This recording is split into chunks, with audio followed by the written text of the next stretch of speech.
நம்ம படம் கமிட் ஆயிருந்தோம்ல, அப்போ வந்து ஒரு கால் வந்துச்சு. இந்த சுப்பிரமணியன் அப்படின்னு சொல்லிட்டு ஒரு ஆர்டிஸ்ட், கேரக்டர் ஆர்டிஸ்ட், நிறைய படங்கள்ல நடிச்சிருக்கிறாரு அவரு.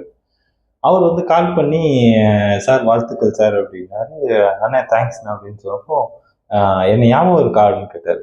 நான் அவர் இது முன்னாடி சந்திச்சதே இல்லை, நம்ம ரெண்டு பேருக்கும் ஒரு கனெக்ஷன் இருக்கு அப்படின்னு. அப்படியா அப்படின்னு சொல்லிட்டு ஃபேஸ்புக்கில் போய் பாருங்க அப்படின்னாரு. ஃபேஸ்புக்கில் போய் அவருக்கு என்ன டெக்ஸ்ட் பண்ணியிருக்குமேன்னு சொல்லிட்டு நான் போய் பார்க்குறேன். 2016 சார் இந்த மாதிரி நான் வந்து ஒரு ஷார்ட் ஃபில்ம் மேக்கரு, எனக்கு படம் பண்ணணும்னு ஆசை, எனக்கு ஏதாவது ஹெல்ப் பண்ணுங்க சார், எங்கேயாவது கதை சொல்ல வைங்க அப்படின்னு கேட்டிருக்கேன். அவர் வந்து அதுக்கு ரிப்ளை பண்ணியிருக்காரு, நான் ஒரு ஆர்டிஸ்ட், என்னால் என்ன பண்ண முடியும், முடிஞ்ச ஹெல்ப் பண்ணுறேன்ப்பா அப்படின்னு சொல்லி ரிப்ளை பண்ணியிருந்தேன். இப்போ நான் அவர்கிட்ட வாய்ப்பு கேட்டிருந்தேன் அந்த டைம்ல. இப்போ அவர் போன்ல வந்து எனக்கு ரொம்ப சந்தோஷமா இருக்குப்பா, என்கிட்ட வாய்ப்பு கேட்ட பையன் இன்னைக்கு அவன்கிட்ட நான் கால் பண்ணி உங்க படத்துல எனக்கு வாய்ப்பு இருக்குமா அப்படின்னு கேட்கறது எனக்கு சந்தோஷமா இருக்கு அப்படின்றாரு.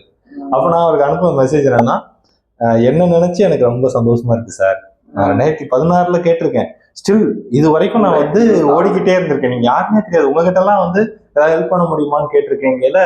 ஸோ இன்னைக்கு இந்த இந்த இந்த படம் பண்றோம், கமிட் ஆயிருக்கோன்றதுலாம் முன்னாடி இது வரைக்கும் நம்ம சும்மா இல்லை அப்படிங்கிறத எனக்கு வந்து சந்தோஷப்படுத்துற மாதிரி இருந்துச்சு.